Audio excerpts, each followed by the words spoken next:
United boys, welcome back to the channel. दोस्तों, Marcus Rashford, Barcelona, Bayern Munich, इस combination का end, इस कहानी का एंड यूनाइटेड फैन सुनना चाहते हैं। क्या होता है? और अब ऐसी रिपोर्ट्स आ रही हैं जिससे लगता है कि शायद Bayern Munich is the final destination for Marcus Rashford.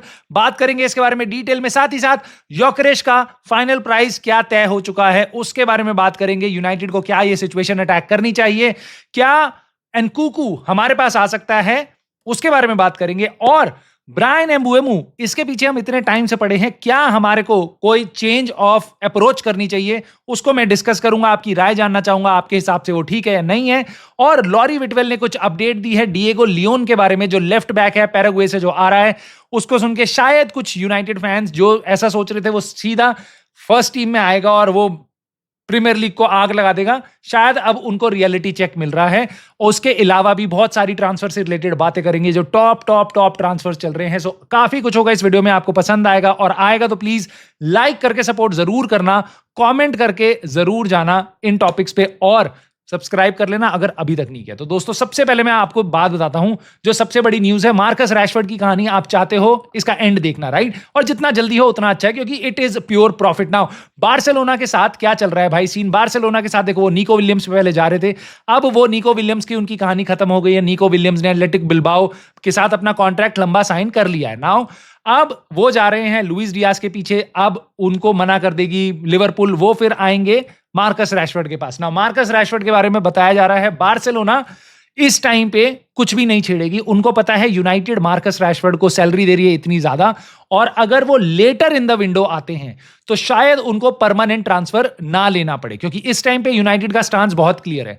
40 million pound हमें चाहिए, बात खत्म। उसके अलावा हम कुछ भी एंटरटेन नहीं करना चाहते, ना लोन और ना ही बेसिकली कुछ भी और, राइट? सो बार्सिलोना की तरफ से ये रूमर्स आ रहे हैं कि अगर बार्सिलोना थोड़ा वेट करे, 1-2-3 हफ्ते बाद यूनाइटेड को अप्रोच करे, मे बी अगस्त में अप्रोच करे, तो वो मे बी लोन देंगे, एक ऑफर जिसमें से यूनाइटेड को कहेंगे थोड़ी सी वेजेस तुम दो, थोड़ी सी वेजेस हम देंगे। और शायद यूनाइटेड वो भी एक्सेप्ट कर ले। क्यों? क्योंकि यूनाइटेड उस प्लेयर को बिल्कुल नहीं रखना चाहती, क्योंकि रूबेन एमरेम उसको अपनी टीम का पार्ट होने नहीं देगा। तो उसकी सारी वेज देने से बढ़िया है कि भाई उसकी कुछ वेज तो Barcelona they they. So may be at the end अगर अगस्त तक हम पहुंच जाते तो शायद यूनाइटेड को अपना प्रेशर में आके ये डील करनी पड़ जाए, और बार्सिलोना इसी फिराक में है। Otherwise they want Marcus Rashford and they were interested in Marcus Rashford. Now there are बहुत सारी रिपोर्ट्स आ रही हैं यहाँ पे, कुछ कह रही है कि बार्सिलोना इंटरेस्टेड नहीं है, कोई कह रहा है बार्सिलोना बिल्कुल इंटरेस्टेड है। बट मुझे ये लग रहा है बार्सिलोना ने बात करके रखी हुई है, और वो एकदम आराम से इस डील को करेंगे, क्योंकि उनको उनके लिए फाइनेंसिस की वैल्यू बार्सिलोना से ज्यादा किसी क्लब के लिए नहीं है। They are really worried about every single penny. Now सबसे इंटरेस्टिंग अपडेट अब ये आई है, क्यों हम इसके बारे में बात कर रहे हैं? क्योंकि बायर्न म्यूनिक, उनकी तरफ से बहुत इंटरेस्टिंग अपडेट आई है भाई। उली ह्यूनेस, ये उनका बेसिकली बहुत रिस्पेक्टेड फिगर है, उनके बोर्ड का मेंबर है और प्रेसिडेंट है, कुछ तो है, सब हाई लेवल बंदा है बायर्न म्यूनिक का ना। उन्होंने साफ सीधा आके बता दिया कि देखो, हम निको विलियम्स के साथ बात कर रहे थे, बट अब हम उसको इस साल, अगले साल कभी साइन नहीं करेंगे, क्योंकि एथलेटिको बिल्बाओ के साथ उसने 10 साल का कॉन्ट्रैक्ट ले लिया, और अब एथलेटिक बिल्बाओ को उस प्राइस में उसको नहीं बेचेंगी जिस प्राइस में हम उसको लेना चाह रहे थे इस सीजन।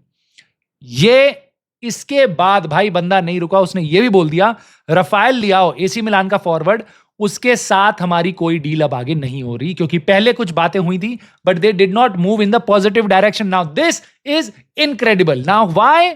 क्योंकि ये ही कुछ प्लेयर्स थे जिनको बायर्न म्यूनिक की लिस्ट में आपको दिखाई दे रहे थे। राफेल लियाओ, मैंने जिस टाइम ये लिस्ट आई थी सामने, तभी मैंने बताया था ये सबसे इंटरेस्टिंग ऑप्शन है।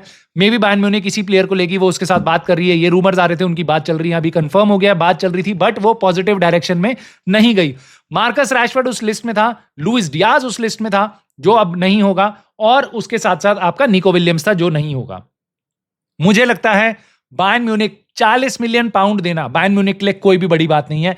उन्होंने 31 या 32 साल के हैरी केन के लिए उन्होंने 100 मिलियन दिए थे टॉटनहम हॉटस्पर्स को। I know that is Harry Kane, right?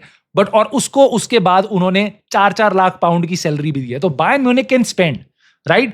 वो अब this is incredibly good for United, क्योंकि अब वो 40 मिलियन पाउंड की फी देके मार्कस रैशफोर्ड को ले सकते हैं। मार्कस रैशफोर्ड के लिए ये डील करना, मतलब it would be a blessing in disguise for him. I know he was tending towards Barcelona, but the other club that is interested in him is Bayern Munich. भाई Bayern Munich वो कुछ भी ना करे तो भी भाई वो चैंपियंस लीग के सेमीफाइनल और क्वार्टर फाइनल्स तक वो पहुंच रहा है हर सीजन वो लीग जीतेगा वहां पे, ठीक है। He is going into an incredible team, there is no chance वो उसको नो करता है।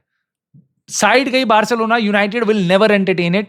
अगर बायर्न म्यूनिक ने अभी ऑफर मारा तो यूनाइटेड आंख बंद करके, हमारे लिए भाई वो 40 मिलियन बहुत ज्यादा इंपॉर्टेंट होंगे। Maybe that is the difference between us signing Mbeumo, Gyokeres, सारे बड़े प्लेयर्स वर्सेस की एक हम अपना एक प्योर प्रॉफिट का प्लेयर बेच पाते हैं नहीं बेच पाते, जो भी हमारा सेट आस्किंग प्राइस है उस पे, राइट। सो मार्कस रैशफोर्ड बायर्न म्यूनिक की स्टेट जो बेसिकली अब डील बढ़ सकती है यहां से आगे, आने वाले दिन में पता चलेगा क्या होता है। बट जो अभी अपडेट आई है कि उनके टॉप जो प्रायोरिटी टारगेट से बायर्न म्यूनिक उनके साथ नहीं जा रही आगे, which means this is a really good chance for Marcus Rashford कि अब वो बायर्न म्यूनिक जा सकता है। यूनाइटेड को उनका पैसा जल्दी मिल सकता है क्योंकि बायर्न म्यूनिक डिले नहीं करेगी। बायर्न म्यूनिक को जो भी प्लेयर चाहिए होगा वो अगस्त के एंड तक नहीं रुकेगी। बार्सिलोना की तरह वो ट्रिक खेलने की कोशिश नहीं करेगी यूनाइटेड के साथ। और इवन इफ बार्सिलोना चाहती है रैशफोर्ड को ही लेना, तो अब बायर्न म्यूनिक के एंटर होने के बाद शायद अब वो जल्दी से जल्दी डील करे। सो इन एनी केस तुम्हारे लिए, मेरे लिए, मार्कस रैशफोर्ड के लिए और यूनाइटेड के लिए मोर इंपॉर्टेंटली ये सिचुएशन बहुत अच्छी है कि Bayern Munich are getting serious into this race. और अब उसके कारण अगर बार्सिलोना का इंटरेस्ट होगा तो वो भी जल्दी पता चल जाएगा, वरना बायर्न म्यूनिक इस प्लेयर को जल्दी उठा सकती है। आई एम होपिंग ये जल्दी से जल्दी फैसला हो इस चीज का। दोस्तों लॉरी विटवेल ने कुछ बताया है डिएगो लियोन के बारे में। इस प्लेयर को 17 साल का था जब हमने उसको साइन किया था जनवरी में या पिछले साल, और उसके बाद हमने बोला था कि हम उसको जुलाई में ले लेंगे। 1 जुलाई को वो आ चुका है यूनाइटेड में और अब वो 18 साल का टर्न हो चुका है। लेफ्ट बैक है, लेफ्ट विंग बैक खेलेगा यूनाइटेड के लिए। और उसकी वीडियोस देख के लोग कह रहे थे वाओ नेक्स्ट लेवल और ये सब वो सब। मैं बार बार बोल रहा था भैया इतनी एक्सपेक्टेशन मत रखा करो। कोई हम सेक्वा कोने को, डिएगो लियोन को लाते हैं, जरूरी नहीं है उनको हम फर्स्ट टीम में डाल रहे हैं, राइट। अब क्या सीन है, अभी लॉरी विटवेल ने बताया है, एक बेसिकली उसने ट्वीट को रीपोस्ट किया है जिसका मतलब है कि उनकी रजामंदी है लॉरी विटवेल की। और लॉरी विटवेल जो बहुत ही यूनाइटेड के क्लोज है, उन्होंने इस ट्वीट को रीपोस्ट किया है जिसमें बताया गया है कि डिएगो लियोन अंडर 21 की टीम में जाएगा और उसका लेवल असेस किया जाएगा अंडर 21 की टीम में, ठीक है। फेयर इनफ 18 साल का अंडर 21 के लिए खेल रहा है, बहुत अच्छी बात है भाई, खेले बहुत सही है, ठीक है। बट जो आइडिया था ना कि वो फर्स्ट टीम में आ जाएगा बहुत जल्दी और वो आके कुक करेगा, डोरगू को बेंच पे बिठा देगा, डोरगू के साथ फाइट करेगा, that's not the reality. May be 1 साल बाद हो, मे बी 6 महीने बाद हो, मे बी 2 साल बाद हो, मे बी कभी ना हो, राइट। आई जस्ट होप हो और बहुत अच्छा प्लेयर निकले हमारे लिए। बट जो रियलिटी से बाहर चले जाते हैं ना, मेरी हमेशा कोशिश होती है इस चैनल पे कि मैं लोगों की एक्सपेक्टेशन सेट रखूं, कम से कम अपने व्यूअर्स की, उनको रियलिटी के पास लेके आऊं कि भाई हवा में मत उड़ो। 4 वीडियोस देख के ऐसा मत सोचो कि तुम रॉबर्टो कार्लोस को साइन करके आ रहे हो। He is a kid, literally a kid, 18 साल का है और उसको पेशेंस की बहुत जरूरत है, जैसे कि हमारी टीम में चिडो बी मार्टिन और ईडन हेवन और बहुत से और यंगस्टर्स को है, हैरी मास को है, सो बहुत सारे यंगस्टर्स को है, राइट। सो उसके अलावा दोस्तों जॉन क्रॉस मिरर बहुत रिलायबल नहीं है आउटलेट, उन्होंने बताया है कि क्रिस्टोफर एनकुकू के लिए चेल्सी ने कोट किए हैं 35 मिलियन पाउंड यूनाइटेड को। यस, आपने सही सुना है, 35 मिलियन पाउंड। भाई 35 पाउंड में भी इस प्लेयर को मत लाना, इंजरी फ्रीक है भाई ये बंदा, इसकी हिस्ट्री बहुत बेकार रही है इंजरी के साथ। आप देख चुके हो चेल्सी में जब आरबी लाइप्जिग के लिए खेल रहा था वहां पे बहुत अच्छा था, बट चेल्सी में जब से आया, ईपीएल में जब से आया, उसकी इंजरी क्राइसिस बहुत गंदी रही है। सो यूनाइटेड का इंटरेस्ट था पहले इस प्लेयर में, जो मुझे समझ नहीं आता क्यों था इस प्लेयर में इंटरेस्ट, बट मुझे ऐसा लगता है ये बस और बस फिगर्स फेंकी जा रही है, यूनाइटेड का नाम यहाँ पे लिंक किया जा रहा है ताकि प्लेयर में कोई इंटरेस्ट जनरेट किया जा सके, जो इस टाइम पे इस प्लेयर में कोई भी ज्यादा इंटरेस्ट नहीं है। और मेरे ख्याल से चेल्सी में ही रुकेगा या चेल्सी को लिटरली इसको बहुत सस्ते में ऑफलोड करना पड़ेगा और थोड़ा सा लॉस बुक करना पड़ेगा। इसके अलावा बट ये उनकी टेंशन है, हमारी अपनी टेंशन बहुत सारी है दोस्तों। ए बोला, ये पोर्चुगीज आउटलेट है, उसने बताया है विक्टर योकेरेश के बारे में बहुत इंटरेस्टिंग अपडेट दिया। उन्होंने बताया है कि अब देखो स्पोर्टिंग लिस्बन ने, स्पोर्टिंग सीपी ने और बेसिकली स्पोर्टिंग उसके क्लब ने योकेरेश के फिक्स कर दिया है अपनी एक्सपेक्टेशन को 80 मिलियन यूरोज। और वो कह रहे हैं कि देखो एड ऑन्स भी एक्सेप्ट करने को तैयार है स्पोर्टिंग, क्योंकि अब दिख रहा है भाई स्पोर्टिंग को भी कि प्लेयर मना कर रहा है, प्लेयर एकदम फाइट कर रहा है कि भैया मेरे साथ तुमने जेंटलमैन एग्रीमेंट तोड़ा है, मैं तुम्हारे साथ अभी तक अच्छी सर्विस दे रहा था, अब मैं क्लब के लिए खेलूंगा ही नहीं, मैं ट्रेनिंग में नहीं आऊंगा। तो इस भसड़ से स्पोर्टिंग को अब बहुत नुकसान हो सकता है। तो अब ये रिपोर्ट्स आ रही हैं, मे बी स्पोर्टिंग ने बोला हो ऐसी रिपोर्ट्स निकालने के लिए, स्पोर्टिंग के किसी मैनेजमेंट की तरफ से या किसी भी एम्प्लॉय ने लीक करा हो, ताकि स्पोर्टिंग चाह रही है प्लेयर के लिए जो भी क्लब्स इंटरेस्टेड हैं, for example Arsenal, Manchester United या और भी बाकी क्लब्स, वो पैसे की डिमांड लेके आए, हमारे पास ऑफर्स डालें। अब ये जो उनका कॉन्फ्लिक्ट चल रहा था योकेरेश और स्पोर्टिंग का, उसके बीच में अब ये खबरें आनी शुरू हुई हैं कि स्पोर्टिंग डिमांड कर रही है 80 मिलियन यूरोज। रिलीज क्लॉज उसका है 100 मिलियन यूरोज का। स्पोर्टिंग के प्रेसिडेंट ने पहले भी आके ऑन रिकॉर्ड बोला हुआ है कि देखो हम 190 मिलियन ऐसे एक्सपेक्ट नहीं कर रहे हैं, बट हाँ 70 मिलियन में तो नहीं जाने देंगे, 60+10 में नहीं जाने देंगे। उसका मतलब मैंने पहले ही आपको बताया था 80-85 इसके आसपास की, यही तो दो फिगर बची, इसमें कोई बहुत मैथमेटिशियन होने की जरूरत नहीं है। बट उन्होंने अब ये सुनने में आ रहा है 80 मिलियन, और जिसमें वो कह रहे हैं कि हमें एड ऑन्स भी एक्सेप्टेबल हैं। इसका क्या मतलब है कि भाई आप हमें 65 मिलियन 70 मिलियन दे दो और अचीवेबल थोड़े से एड ऑन्स दे दो, तो हम खुशी खुशी ये डील कर लेंगे, विच इज नॉट टू फार। पहले अगर उनकी डिमांड 70 मिलियन की थी, अब वो 80 मिलियन की है, तो this is not too far. Like we are talking about 6-7 million pounds, ठीक है, 10 मिलियन यूरोस की बात चल रही है। और उस स्ट्राइकर के लिए जो नॉर्मल मार्केट में, ठीक है, ये लिटरली 100 मिलियन यूरो से कम का स्ट्राइकर नहीं है, ठीक है। अगर फ्लोरियन वर्ड्स जा सकता है भाई 150 मिलियन यूरो में, ये भाई ये बंदा कोई कम नहीं है, मैं आपको सच बता रहा हूं। और ये जिस भी टीम में जाएगा, he will literally push them couple of places above in EPL, इतनी कंपेटिटिव लीग में। नाउ आर्सेनल आर इंटरेस्टेड, और आर्सेनल हो सकता है ये डील करे, अब हो सकता है वो आगे बढ़े, और अगर वो आगे बढ़ेगी तो हमारे को क्लैरिटी हो जाएगी कि भाई हम वापस अब ऑप्शन लेस हैं और हमें वापस से नई हंटिंग करनी पड़ेगी। आई जस्ट होप कि आर्सेनल इस डील को ना करे। I just hope Arsenal Sesko की तरफ जाए, वो डील जल्दी से जल्दी क्लोज करे। और वो जितनी टाइम लगा रहे हैं वो मेरे को दर्द दे रहा है, क्योंकि यूनाइटेड डिपेंडेंट है। अगर आर्सेनल सेस्को की तरफ चली गई, यूनाइटेड 80 मिलियन में डील कर सकती है, of course it is dependent upon कि हम किसी प्लेयर को सेल कर पाएंगे। नाउ यहां से एक ट्विस्ट देता हूं मैं बात को, क्योंकि हम ब्रायन एम्बुएमू के बारे में बहुत बात कर चुके हैं। कब आएगा कब आएगा, 1.5 महीना हो गया, 1 महीना हो गया, पता नहीं कितना टाइम हो गया, कितनी बिड्स हो गई, कितनी बातें हो गई, क्लोज नेगोशिएशन चल रही हैं। भाई कहां से आ रहा है पैसा? इसके लिए तो हमें किसी को सेल करने की जरूरत नहीं है, हम जून से पैसा देने को तैयार थे। इसका मतलब हमारे पास पैसा है ब्रायन एम्बुएमू की डील करने के लिए। अब व्हाट इफ मैं आपको ये बात बोलूं कि क्या यूनाइटेड को ब्रायन एम्बुएमू की डील करनी कंपलसरी है? व्हाट इफ हम इस डील से बैक ट्रैक कर जाएं? ब्रेंटफोर्ड ने हमें बुली करने की कोशिश करी है कि नहीं भाई हमें यही पैसा चाहिए जो हम मांग रहे हैं, शुरुआत से 63 मिलियन के आसपास हमें पाउंड फिक्स पैसा चाहिए, या उसके आसपास हमें बहुत अचीवेबल एड ऑन चाहिए। और यूनाइटेड हमेशा से बोलती आई कि हम कभी भी ट्रांसफर मार्केट में बुली नहीं होंगे, हम we are happy to walk away from a deal अगर हमारे साथ अनरियलिस्टिक एक्सपेक्टेशन रखी जा रही हैं, जो यहां पे बिल्कुल आप समझ सकते हो रखी जा रही हैं। ब्रेंटफोर्ड ने कितने प्लेयर बेचे हैं भाई अपनी हिस्ट्री में?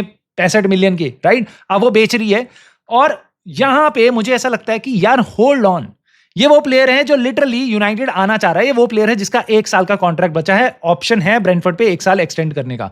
क्या यूनाइटेड को यहां पे रुक सकती है? क्योंकि यूनाइटेड की जेब में आज पैसा है, इस डील को करने के बाद we are dependent upon sales, and then there are बहुत और अपॉर्चुनिटीज हैं जिनको अटैक करना ज्यादा जरूरी बनता जा रहा है। हम पे नंबर 10 की कोई कमियां नहीं है। हम पे मेसन माउंट है जो पिछले 4 महीनों से फिट है और वो प्री सीजन पूरा करेगा। मैं बिल्कुल डिपेंड नहीं कर रहा हूं मेसन माउंट पे, बट उसके अलावा हम पे अमाड डियालो है जो वहां उस पोजीशन में खेल सकता है, हम पे जोशुआ ज़र्क्ज़ी है, हम मथेउस क्यून्या ऑलरेडी लेके आ चुके हैं, राइट? सो ब्रूनो भी वहां पे खेल सकता है, तो बहुत ऑप्शंस हैं। व्हाट इफ, ठीक है, आप वो पैसा इस टाइम पे इन्वेस्ट ना करो, you can actually get a lot of other players और इंपॉर्टेंट पोजीशंस आप फिल कर सकते हो अगर आप ब्रायन एम्बुएमू को ना करो। For example 25 million pound this can give you Richard Rios, ठीक है, कोलंबिया का और पेल्मेयरेस का मिडफील्डर, ठीक है, ये उगाटे के साथ मिडफील्ड में डाल दो and then you are talking about a next level United. 25 million, 21 million add कर लो उसमें, you can get Dumfries right now. बहुत सस्ती सैलरी में दोनों के दोनों प्लेयर आने को तैयार होंगे, बहुत सस्ती सैलरी में, ठीक है। इन दोनों की सैलरी मिला के जितनी सैलरी होगी ना, उतनी हम ब्रायन एम्बुएमू को दे रहे हैं, राइट? 1.5 लाख से 2 लाख पाउंड पर वीक की बातें चल रही हैं ब्रायन एम्बुएमू को देने की। सो ये दोनों डील हम कर सकते हैं, और बाकी still you are left with 17 million pounds. ये दोनों डील करने के बाद can't we use that money to just give the money on Osimhen और योकेरेश? ये डील करने के लिए आपको पैसा चाहिए था ना, उसमें थोड़ा इन्वेस्ट कर लो, ठीक है। ब्रायन एम्बुएमू को बोल दो भाई होल्ड कर ले, हम अगस्त में तेरे लिए आएंगे। ब्रेंटफोर्ड भी थोड़े कूल डाउन हो जाएगी, क्योंकि उनको भी पैसा चाहिए भाई, उनको पैसा चाहिए। हम जितने डेस्परेट हो रहे हैं प्लेयर के लिए, वो उससे ज्यादा डेस्परेट है पैसे के लिए। उनको पता है यूनाइटेड को वो काइंड ऑफ बुली कर रहे हैं, बट अगर United walk away from here, right? Tottenham already move कर चुकी है अलग टारगेट्स पे। मोहम्मद कुडोस की उनकी बिड थी, वो रिजेक्ट हो गई है, आज ही पता चला है, ठीक है। और डेविड ऑनस्टीन ने बताया वेस्ट हैम ने रिजेक्ट कर दी उनकी 50 मिलियन की। So they are very much forward और क्लोज हैं, काफी बातें चल रही हैं उनकी टॉटनम की और वेस्ट हैम की। So they are very close to spending a lot of money on Mohammed Kudus. So अब टॉटनम वापस नहीं आएगी एम्बुएमू के लिए और बहुत और क्लब्स नहीं आएंगे। मे बी न्यूकासल आ सकती है, बट वो ऑलरेडी एंटनी लांगा के साथ डील क्लोज करने वाले हैं। सो ऐसा तो नहीं है वो एलांगा को भी साइन कर लेंगे, मोहम्मद कूडोस को और वो ब्रायन एम्बुएमू को भी साइन कर लेंगे। So now United can actually take a step back. और ये मेरी थ्योरी है, लेट मी नो तुम्हारी थॉट्स क्या हैं। क्या तुम्हें लगता है ये चीज वर्क करेगी, और या बस मेरी तरफ से फैन थ्योरी है और बेकार है, इसमें लॉजिक नहीं है? मेरे को तुम बताओ, मैं जानना चाहता हूं। United take a step back, United tell Mbeumo, जिससे हमारी इतनी बात हो चुकी है, जो डेस्परेट है यूनाइटेड आने के लिए, कि भाई तू रुक जा, ठीक है, हम तेरे पास आ रहे हैं और अगस्त में तेरे को साइन कर लेंगे। हम चाहते हैं ब्रेंटफोर्ड थोड़ा सा अपना प्राइस नेगोशिएट करे, और उसके बाद ब्रेंटफोर्ड पक्का कर लेगी। अगस्त में उनकी डिमांड इतनी स्ट्रांग नहीं होगी जितनी आज है, ठीक। और उसके बाद तब तक आप अपने कुछ प्लेयर्स बेच भी चुके होगे, और तब तक आपके पास बहुत अच्छी कोर टीम की स्टैब्लिश भी हो चुकी है। आप पे मिडफील्डर आ चुका है, आप पे डेंजल डम्फ्रीज जैसा प्लेयर आ चुका है, एंड ऑफ कोर्स आप पे होपफुली एक स्ट्राइकर आ चुका है। उसके बाद ये डील करनी बहुत आसान होगी, एम्बुएमू भी आ जाएगा। उसके बाद तुम सोचो भाई अमाड डियालो को खिलाऊं, डम्फ्रीज को खिलाऊं, एम्बुएमू को खिलाऊं, नंबर 10 पे किसको खिलाऊं, रिचर्ड रियोस भी आ गया, वो बात की टेंशन है। बट मे बी यूनाइटेड ये कर सकती है, क्योंकि ब्रायन एम्बुएमू पे हम कोई कम पैसा नहीं खर्च कर रहे हैं, हम बहुत ज्यादा पैसा खर्च कर रहे हैं। बट येस, यहाँ पे मैं आपकी राय जरूर जानना चाहूंगा, तो मेरे को प्लीज कॉमेंट करके जरूर बताना इसके बारे में। साथ ही साथ जाने से पहले कुछ अमेजिंग खबरें बता देता हूं तुम्हें, ट्रांसफर मार्केट में क्या चल रहा है। आर्सेनल का 18 साल का एक अटैकिंग मिडफील्डर है ईथन नुएनेरी, ठीक है। इसने काफी सारे गेम्स अब खेल लिए हैं आर्सेनल के लिए, फर्स्ट टीम में ब्रेक इन कर चुका है। अब उसके साथ कॉन्ट्रैक्ट एक्सटेंशन की बात चल रही थी, बट चेल्सी आ गई है बीच में। चेल्सी ने इंटरेस्ट शुरू कर दिया है और चेल्सी शायद उसको उठा सकती है, which is going to be huge. क्योंकि अब जैसे यूनाइटेड ने उनकी एकेडमी के प्लेयर उठाए थे, तो आर्सेनल फैंस कह रहे थे कोई भाई ये तो बेकार प्लेयर थे, असली तो हमारे जो हैं वो अभी ऑलरेडी फर्स्ट टीम में है, जैसे कि नुएनेरी। अब नुएनेरी को ले जाएंगे अगर चेल्सी वाले, तो आर्सेनल फैंस क्या कहेंगे वो मुझे नहीं पता, बट वो अपना कॉन्ट्रैक्ट एक्सटेंड नहीं कर रहा है, which gives a very good chance for Chelsea. और देखते हैं इस सिचुएशन को कैसे डेवलप किया जा सकता है। और दूसरी साइड से आर्सेनल ने पर्सनल टर्म से एग्री कर लिए हैं चेल्सी के प्लेयर के साथ, नोनी मेडुएके के साथ, जो ऑलरेडी उनके साथ क्लब वर्ल्ड कप में खेल रहा है चेल्सी के साथ। नाउ ही इज इनक्रेडिबल, बहुत ही मस्त लग रहा है, जितने भी गेम्स खेला है चेल्सी के लिए मेरे को बहुत मस्त लगता है प्लेयर, ठीक है। और आर्सेनल उसके साथ contract basically personal terms agree कर चुकी है, और अब वो जाएगी चेल्सी के पास। ये प्लेयर सस्ता नहीं होगा, 40-50 मिलियन में कम से कम जाएगा, but this is going to be very interesting. Arsenal Chelsea का प्लेयर उठाना चाह रही है, चेल्सी आर्सेनल का प्लेयर उठाना चाह रही है, दोनों आपस में बात भी कर रहे हैं नाउ। इसके अलावा दोस्तों एक बुरी खबर है, जमाल मुसियाला की लेफ्ट पैर में उसके इंजरी हुई है बहुत गंदी। बायर्न म्यूनिख के साथ जो पीएसजी का गेम था, जो पीएसजी जीत गई 2-0, और उसके बाद 2 उनको रेड कार्ड भी मिले, और अब वो जा रही है सेमीफाइनल में खेलने। सो ये काफी इंटरेस्टिंग है, क्योंकि उनका एक प्लेयर यहाँ पे बहुत इंजर्ड हो गया, क्योंकि वो he is one of the most brilliant player right now in the world. Very exciting Jamal मुसियाला, और बायर्न का ड्रीम था जमाल मुसियाला, फ्लोरियन वर्ड्स, इन दोनों को साथ में खिलाएं, बट अब ऑफ कोर्स वो पूरा नहीं हुआ। But Jamal Musiala is going to be out for 4 to 5 months, ठीक है, ये सुनने में आ रहा है। और अब ये सुन के ना थोड़ा अजीब सा भी लगता है, क्योंकि अब मुझे पता है this is very tough for them, but now they need player like Marcus Rashford even more. उनको अटैकिंग प्लेयर चाहिए, और जैसा उन्होंने शुरुआत में मैंने अपनी स्टोरी में बताया था, कि इस वीडियो में बताया था कि राफेल लियाओ के साथ उनकी डील कोलैप्स हो चुकी है, कुछ भी नहीं आगे बढ़ रहा, और निको विलियम्स के साथ हो चुकी है। इसलिए मैं एंड वापस कर रहा हूं, क्योंकि this is very important. I just hope Bayern Munich जल्दी से जल्दी एक्टिवली रैशफोर्ड के साथ बातें करें, और ये चीजें आपको सुनने में मिल सकती हैं early next week. Let's see, मेरी एक्सपेक्टेशन ऐसी है, और मेरे को गट फीलिंग आ रही है ऐसा कुछ हो सकता है। लेट्स सी मैं सही हूं या नहीं हूं, आप मुझे सोच के बताओ आपको क्या लगता है, मार्कस रैशफोर्ड कहां जाएगा, बायर्न म्यूनिख या बार्सिलोना? कैसा लगता है आपको इसके बारे में, डिएगो लियोन के बारे में सुन के? और क्या हमें विक्टर योकेरेश वाली सिचुएशन अटैक करनी चाहिए? ब्रायन एम्बुएमू के बारे में जो मैंने बताया, हमें पिवट करना चाहिए, कोई और अप्रोच लेनी चाहिए? क्या आपको लगता है वो सही है? मुझे कमेंट करके जरूर बताना, मैं आपके कमेंट्स हमेशा की तरह पढ़ूंगा। प्लीज लाइक कर देना इस वीडियो को, और सब्सक्राइब कर लेना अगर अभी तक नहीं किया तो। And I will see you soon in the very next video.